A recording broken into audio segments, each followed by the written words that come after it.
지난 주일은 루터가 종교개혁을 일으킨 지 504주년이 되는 종교개혁 주일이었습니다. 그런데 사실 종교개혁은 인류 역사 내내 있어 왔던 일이죠. 그렇다면 종교개혁이 필요한 이유가 무엇일까요? 성도들이 바른 신앙의 삶을 살지 못하기 때문입니다.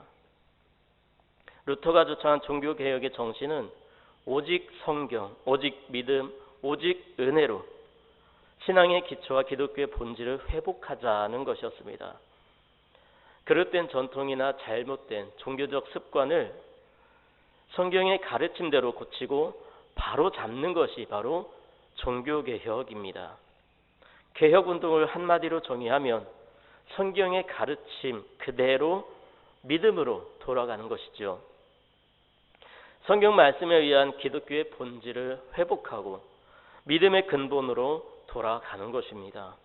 이와 같은 종교개혁의 실천은 오늘날 이 한국교회에도 꼭 필요합니다. 왜냐하면 교회의 개혁은 한 번에 완성이 되는 것이 아니고 끊임없이 계속되어야 하기 때문이죠. 그리고 오늘날 한국교회가 스스로 뼈를 깎는 변화와 개혁을 이뤄내지 못한다면 살아남을 수 없을 만큼 커다란 위기에 직면해 있기 때문입니다. 오늘 말씀은 이스라엘을 향해 쳐들어온 미디안을 대적하기 위해 기드온이 군사를 이끌고 전쟁에 참여하는 장면을 기록하고 있습니다. 기드온이 사사로 부름받기 전 이스라엘 백성들의 삶은 매우 피폐했습니다. 왜냐하면 시시때때로 미디안 군대가 쳐들어와서 이스라엘 백성들을 괴롭혔기 때문이죠. 이러한 미디안 군대의 침략으로 인해 괴로워했던 이스라엘 백성들의 생활상은 사사기 6장에 잘 나타나 있습니다. 이스라엘 백성들은 미디안 군대의 침입에 대비해서 산에서 살게 되었습니다. 산에 굴을 파고 성을 쌓았습니다.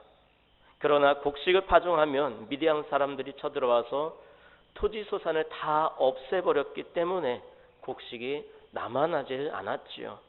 또한 곡식뿐만 아니라 양과 소와 나귀도 남기지 않았다고 성경은 기록하고 있습니다.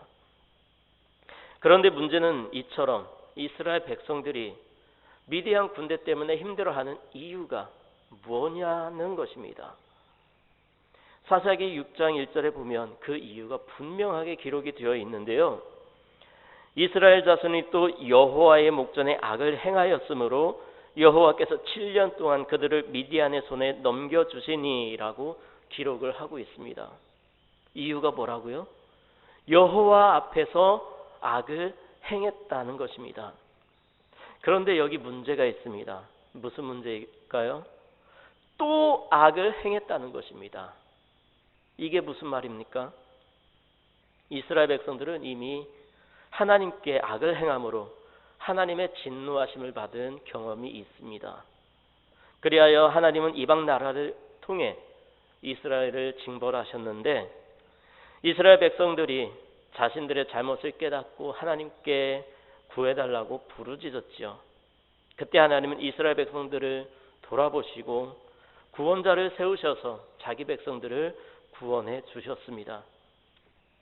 그런데 이렇게 구원을 받았으면 열심히 하나님을 믿으면 되는데 문제는 삶이 평안해지니까 이스라엘 백성들이 또 하나님 앞에 악을 행했다는 것입니다.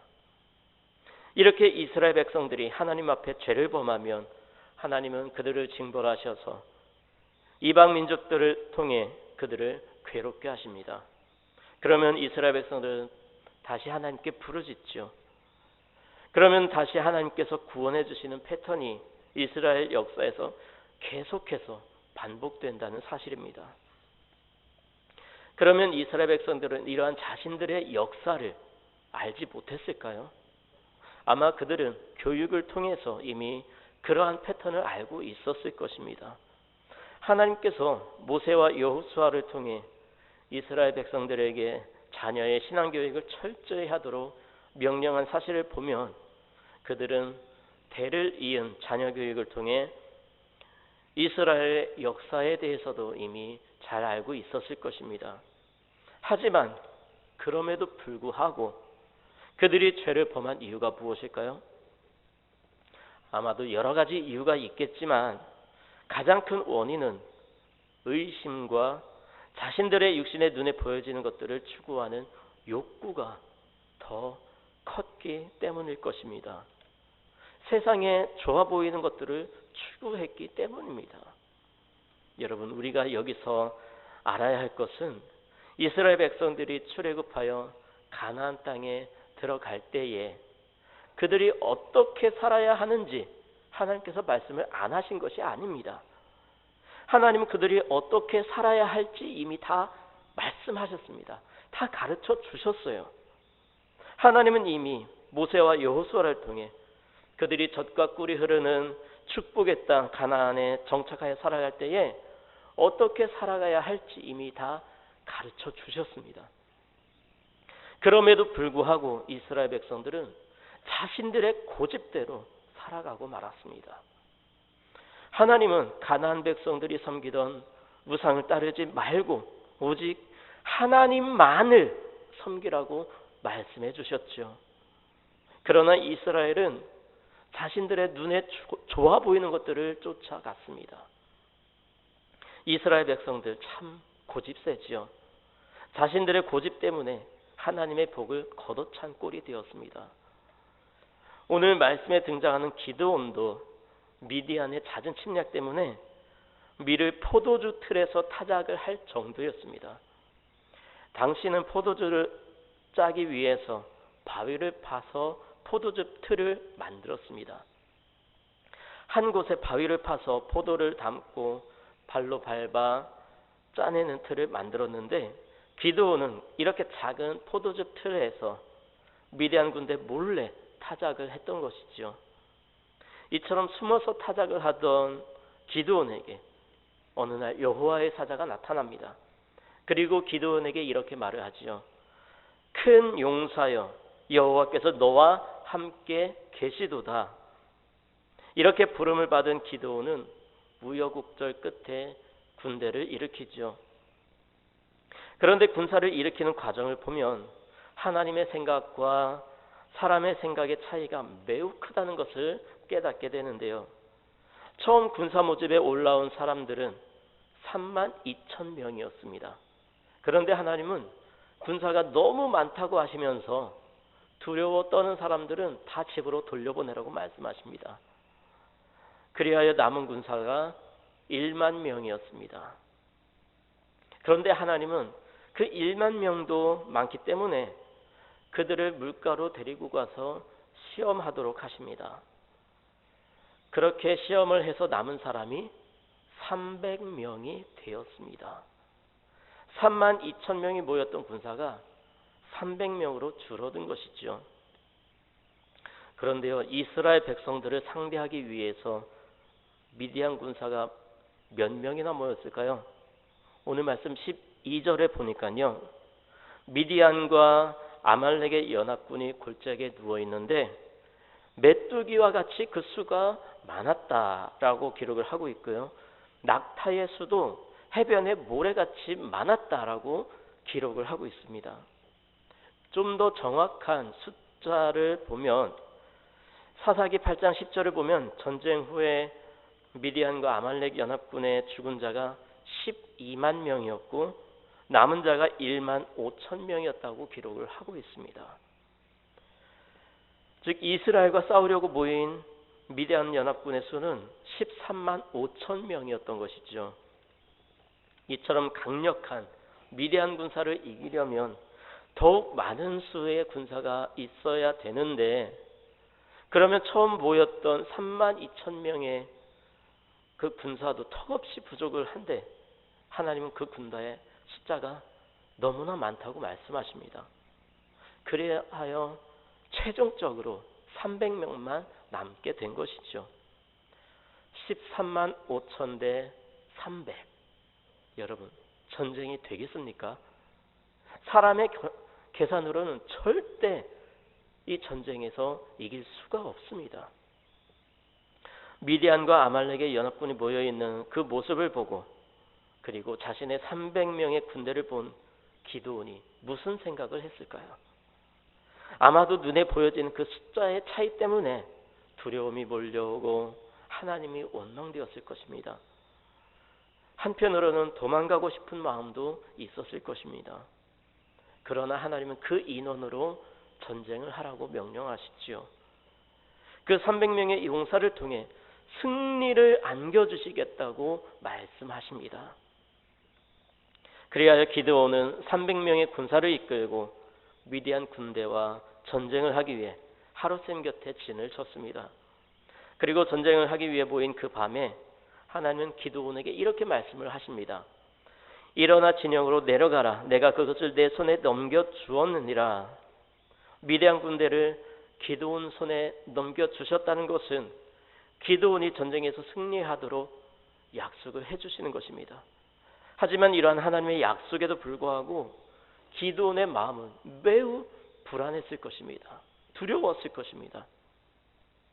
아무리 3번씩이나 하나님의 표징을 보았고 하나님께서 승리를 약속하셨다 해도 13만 5천 대 300명인데 눈에 보여지는 그 숫자가 너무나 크고 두려웠을 것입니다. 기드온은 적진 가운데 내려가기를 두려워했습니다. 하나님은 3번이나 표징을 구했던 기드온의 심리를 이미 아시고 그가 두려움과 어려움을 호소하기 전에 먼저 기드온을 세심하게 배려해 주셔서 기드온에게 또 다른 표징을 보여주시지요. 그것이 무엇입니까? 하나님은 기드온에게 적진으로 내려가서 그들이 하는 말을 들으라고 말씀하십니다. 정탐을 하라는 것이죠.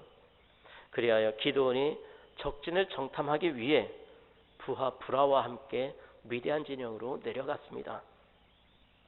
그런데 그곳에서 매우 놀라운 말을 듣게 되죠. 한 미디안 군사가 친구에게 꿈 이야기를 합니다. 꿈의 내용은 보리떡 한 덩어리가 미디안 진영으로 굴러들어와서 한 장막에 이르러 그것을 쳐서 무너뜨려 위쪽으로 덮으니 그 장막이 쓰러지는 꿈이었습니다. 그리고 그 꿈을 해석하는 친구의 말도 듣게 됩니다. 이는 다른 것이 아니라 이스라엘 사람 요아스의 아들 기드온의 칼이라. 하나님이 미디안과 그 모든 진영을 그의 손에 넘겨주셨느니라. 아멘. 이 말을 들은 기드온은 그 자리에서 하나님께 경배를 드립니다. 그리고 이스라엘 진영으로 돌아와서 드디어 군사작전을 시작을 합니다. 그런데 기드온이 진행하는 군사작전을 보니까요, 참 특이합니다.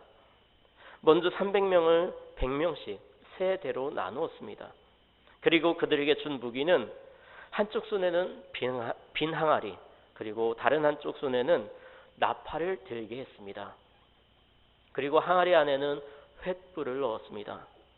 이렇게 준비를 한 기드온과 300명의 용사들은 깊은 밤에 적진 한가운데로 조용히 들어갔습니다. 이제 작전을 수행해야 할 때가 되었지요. 그들에게 주어진 무기도 특이한데 작전 또한 특이합니다. 먼저 기드온과 그를 따르는 무리가 먼저 나팔을 불면 다른 무리들도 나팔을 불고 항아리를 깨뜨리는 것이 그들의 작전이었습니다. 그리고 이렇게 외칩니다. 여호와와 기드온의 칼이다. 그러자 미디안 병사들은 소리를 지르며 도망을 하기도 하고 같은 편끼리 서로 칼로 치기도 했다고 성경은 기록을 하고 있습니다. 미디안 병사들이 이처럼 크게 당황하며 갈피를 잡지 못하고 허둥댔던 이유는 바로 기드온과 그의 용사들이 너무나도 갑작스럽게 그리고 너무나도 가까이에서 미디안 병사들을 놀라게 하는 행동들을 취했기 때문입니다. 즉 미디안 병사들은 기드온이 이끄는 병사들이 날렵할 뿐만 아니라 300명이라는 아주 적은 인원이었기 때문에 자신들의 진 가까이에 접근하는 것을 전혀 눈치채지 못하고 있다가 갑자기 자신들의 진 가까이에서 엄청나게 큰 소리와 함께 많은 횃불이 밝혀지자 이스라엘 병사들이 이미 자기들의 진영에 진입한 것으로 생각을 했던 것이죠. 그래서 그들은 저항하는 것은 엄두도 내지 못하고 오직 살아남기 위해서 닥치는 대로 칼을 휘두르고 도망을 할 수밖에 없었던 것입니다. 여러분, 참 특이하죠? 그런데요, 여기에는 매우 큰 영적인 비밀이 있습니다. 먼저 우리가 알아야 할 것은 기드온과 300명의 용사들이 싸우는 이 싸움은 하나님의 전쟁이라는 것입니다. 사실 숫자만 봐도 말도 안 되는 전쟁입니다. 전쟁을 하는 작전과 무기 또한 말도 안 되는 것들입니다. 하지만 기드온과 300명의 용사들이 이 전쟁에서 이길 수 있었던 것은 그 전쟁이 하나님의 전쟁이라는 것을 여실히 보여주는 것이지요. 하나님께서 말씀하신 대로 이스라엘 백성들이 자신들의 능력으로 미디안과 아말렉 연합군을 이겼다고 말하지 못하도록 하나님께서 직접 싸우신 전쟁이었습니다. 기드온과 300명의 용사들은 칼이나 창과 같은 무기를 가지고 있지 않았습니다. 이것은 이 전쟁이 하나님께서 직접 싸우신다는 것을 반증하는 것입니다. 기드온과 300명의 용사들이 이처럼 무기를 전혀 가지지 않고 전쟁에 나선 것은 그 전쟁이 자신들의 창이나 칼로 싸워서 승리할 수 있는 전쟁이 아니라 오직 여호와 하나님의 칼과 그 하나님께 대한 믿음으로 싸워야만 이길 수 있는 전쟁이라는 사실을 잘 알고 있었기 때문입니다. 그렇기 때문에 기드온과 300명의 용사들은 처음부터 칼과 창으로 무장하지 않았던 것입니다. 또한 여기서 우리가 놓쳐서는 안 되는 것이 전쟁을 치르는 작전입니다. 19절을 보면 기드온과 100명의 용사들이 나팔을 불며 항아리를 부수었습니다. 이것은 항아리 부서지는 소리로 미디안 병사들을 놀라게 하고 또한 동시에 그 항아리 속에 감추었던 횃불을 드러내어서 밝게 비추기 위한 것이었습니다. 이 말씀을 통해 우리는 하나님의 백성들이 어떻게 하나님의 진리의 빛을 드러낼 수 있는지 깨닫게 됩니다. 여기에서 항아리는 우리의 자아를 의미합니다. 여러분, 항아리를 무엇으로 만들지요? 바로 흙입니다. 흙으로 항아리를 만듭니다. 우리 인간도 마찬가지죠. 우리 인간도 하나님께서 흙으로 만드셨습니다. 또한 불은 하나님을 의미합니다. 하나님은 모세에게 나타나실 때에도 불로 나타나셨고 엘리야가 바알과 아세라 선지자들과 대결할 때에도 불로 임하셨습니다. 또한 신약시대에도 마가의 다락방에서 기도하던 성도들에게 불같은 모습으로 성령께서 나타나셨습니다. 이처럼 성경 곳곳에서 하나님은 불로 등장하는 모습을 보여주고 계십니다. 즉 이 말씀은 우리 그리스도인들 자신 속에 감추어진 하나님의 진리의 빛이 드러나기 위해서는 기드온과 그의 용사들이 횃불을 감추었던 항아리를 깨뜨린 것처럼 자기 자신의 자아를 깨어야만 한다는 것을 가르쳐주는 말씀입니다. 그렇게 할 때에 비로소 하나님의 진리의 빛이 드러나게 되는 것이지요. 자기 자신의 자아를 깨뜨림이 없이는 내 고집을 꺾지 않고는 결코 그 누구도 하나님의 진리의 빛을 드러낼 수가 없습니다. 왜냐하면 우리 인간은 타락해서 너무나 거짓되고 불의해졌기 때문이죠. 그래서 그 타락한 자아를 깨뜨리지 않으면 결코 하나님의 진리로서 드러낼 수 없을 뿐만 아니라 오히려 그 빛을 더 가리고 왜곡시킬 수밖에 없는 것입니다. 그러므로 내가 깨져야 합니다. 내가 하나님 앞에 산산이 부서져야 합니다. 내가 깨지는 아픔 없이는 하나님을 드러낼 수가 없습니다. 내 고집이 남아있는 한 하나님의 빛을 드러낼 수가 없습니다. 내 자아가 살아있는 한 하나님의 진리를 드러낼 수가 없습니다. 자아를 깨뜨릴 때에만 비로소 하나님의 진리를 드러낼 수가 있습니다. 자아라는 항아리를 깨뜨리지 않는 한 결코 진리의 빛은 드러나지 못하고 언제나 감춰져 있을 수밖에 없습니다. 그래서 예수님은 아무든지 나를 따라오려거든 자기를 부인하고 날마다 자기 십자가를 져야 한다고 말씀하신 것입니다. 여러분, 바울을 보십시오. 바울은 유럽에 복음을 전하여 예수님 시대 이후 온 인류에게 막대한 신앙의 영향을 끼친 인물입니다. 그렇다면 바울이 어떻게 이런 말도 안 되는 엄청난 일을 감당할 수 있었을까요? 그의 고백을 보십시오. 갈라디아서 2장을 보면 바울이 이런 고백을 합니다.